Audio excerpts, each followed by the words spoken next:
और भीषण जंग के बीच बाइडेन का पोलैंड दौरा। 20 फरवरी को पोलैंड जाएंगे बाइडेन। यूक्रेन युद्ध के बीच बाइडेन का दौरा बहुत ही अहम। तो बाइडेन के दौरे पर नजर है पूरी दुनिया की, लेकिन सबसे ज्यादा नजर किसी की होगी तो वो है पुतिन की। और कहीं ना कहीं बाइडेन की पोलैंड में इस समय मौजूदगी पुतिन को चिढ़ाने वाली भी है। क्या ये सारी चीजें, चाहे वो पुतिन की तरफ से हो या बाइडेन की तरफ से हो, युद्ध के 1 साल पूरे होने यानी 24 फरवरी को देखते हुए की जा रही है? क्या होगा पोलैंड के इस दौरे के बाद से, ये एक बड़ा सवाल है।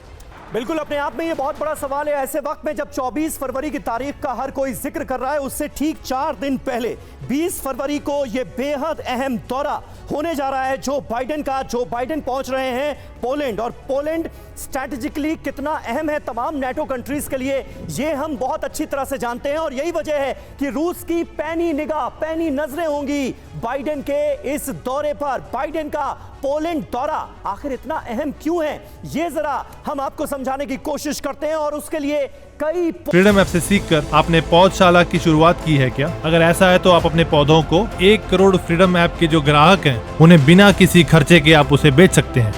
पॉइंटर्स जो हैं वो आपके सामने ये रहे।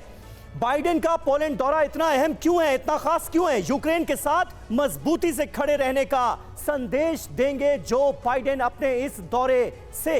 बाइडेन के पोलैंड दौरे से यूक्रेन का जाहिर है हौसला और ज्यादा बढ़ेगा। बाइडेन का पोलैंड दौरा पुतिन को सीधे तौर पर एक तरह का चैलेंज भी होगा। पोलैंड पर रूसी हमले की आशंका के बीच बाइडेन दौरा, यही वजह है कि बहुत अहम माना जा रहा है। रमजान कादिरोव ने कई बार पोलैंड पर हमले की धमकी दी है और कहा है कि पोलैंड पर भी हम हमला कर सकते हैं आने वाले वक्त में। पोलैंड के साथ मजबूती से खड़े रहने का संदेश, यही वजह है कि बहुत जरूरी हो गया है। ओपी तिवारी जी, किस तरह से आप देखते हैं इस पूरे डेवलपमेंट को, और ये दौरा आने वाले वक्त के लिए क्या संदेश देता हुआ आपको नजर आ रहा है 24 फरवरी से ठीक 4 दिन पहले? समीर, देखिए, ये जो रशिया की तैयारी है, ये बाइडेन एक स्टेप ले रहे हैं पोलैंड जाने का। जैसे आप सही कह रहे हो, ये उनके जवानों का, यूक्रेन के जवानों का जो लड़ाकू लड़ रहे हैं, प्रत्यक्ष रूप से या अप्रत्यक्ष रूप से किसी और देश के, उनका मनोबल डेफिनेटली बढ़ाएगा। लेकिन रूस के जो स्टेप्स हैं, पनडुब्बी को लॉन्च करना या उनको एक्टिवेट करना ब्लैक सी में, या रशियंस को, या रशियन फाइटर्स, रशियन बॉम्बर्स को फ्लाई करना और आगे तक ले जाना, या यूरोपियन नाटो कंट्रीज के एयर स्पेस को वायोलेट करना, या बेलारूस का ये करना, ये एक काउंटर मेजर है ताकि बाइडेन को भी डराने की कोशिश करेगा। बिकॉज पुतिन चुपचाप नहीं बैठे रहेंगे। यूक्रेन के पोलैंड के पास अगर अमेरिका प्रेसिडेंट आया है। एक सर क्विक रिएक्शन, बहुत ही दिलचस्प सिचुएशन है। युद्ध शुरू किया गया था इस ग्राउंड पे कि कहीं यूक्रेन नाटो मेंबर बन जाएगा और नाटो बिल्कुल बॉर्डर पे आ जाएगा। अब ऐसा लग रहा है कि रूस ही पहुंच जाएगा नाटो के बॉर्डर पर।